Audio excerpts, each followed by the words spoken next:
यत्र विहायसि प्रविपुले स्थातुं क्षणं नाक्षमं तत्रास्ते गुणरत्नरोहणगिरि यो देवदेवो महान् चित्रं नात्र करोति कस्य मनसा द्रष्टापुरे श्रीपुरे सश्रीपार्श्वजिनेश्वरो विजयते दिग्वाससां शासनम् पत्र टिके न जहाँ अधर में गुण रत्नों का गिरिवर हो कितना विस्मय किसे नहीं हो चलो देख लो सिरपुर को देवों के भी देव पार्श्व जिन अंतरिक्ष में शांत रहे युगों युगों तक दिगंबरों का जिन शासन जयवंत रहे।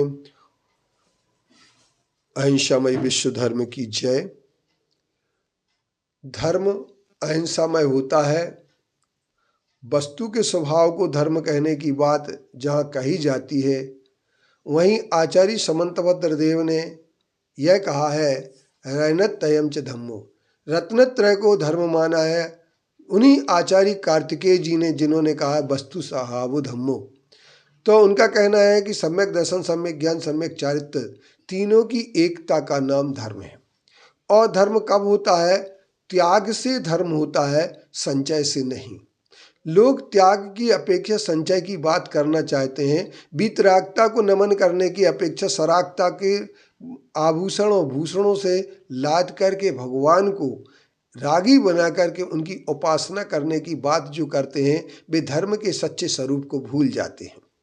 मोक्ष मार्ग सम्यक दर्शन, सम्यक ज्ञान, सम्यक चारित्र के आधार पर है। इसलिए आचार्य कुंद कुंद देव ने सूत्र पावण की गाथा 23 में कहा है कि निच्चेल अर्थात जो चेल से रहते हैं, नवि सिज्जदी बत्थ धरो, वस्त्र को धारण करने वाला कभी भी मोक्ष को प्राप्त नहीं होता। निच्चैल पाणिपत्यम। और एक गाथा उन्होंने ये भी लिखी है कि एक ही मार्ग है, एकम एवं अज्ञो, दूसरा कोई भी मार्ग नहीं हो सकता। शेषा अमज्ञो सब्बे, शेष बाकी के सब अमार्ग हैं। इसलिए हम मार्ग की संसृष्टि के लिए, मार्ग की सुरक्षा के लिए, क्योंकि मोक्ष मार्ग सम्यक दर्शन, सम्यक ज्ञान, सम्यक चारित्र की एकता में है और इसीलिए मोक्ष मार्ग कहा गया है सम्यक दर्शन ज्ञान चारित्राणि मोक्ष मार्गा। और इसी के लिए सदृष्टि ज्ञान वृत्तानि धर्मम धर्मेश्वरा विदु यदि प्रत्यनीकानि भवंती भव पद्धति। आचार्य समंतभद्रदेव ने यह कहा है कि सम्यक दर्शन, सम्यक ज्ञान और सम्यक चारित्र, इन तीनों की सदृष्टि ज्ञान वृत्तानि धर्मम, इसी को धर्म कहते हैं। तो वस्तु के स्वभाव का नाम धर्म है और धर्म जो है ना, दया का नाम धर्म है।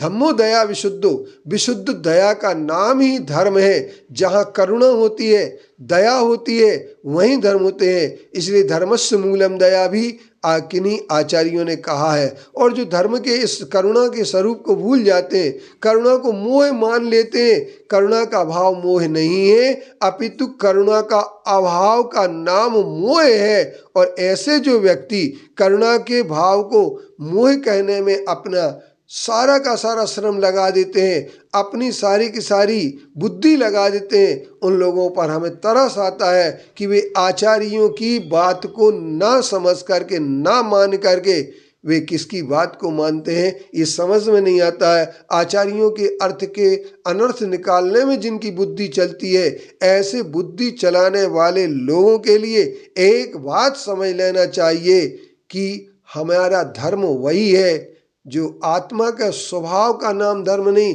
उन्होंने वस्तु के स्वभाव का नाम धर्म कहा है। और इसलिए आत्मा भी एक वस्तु है।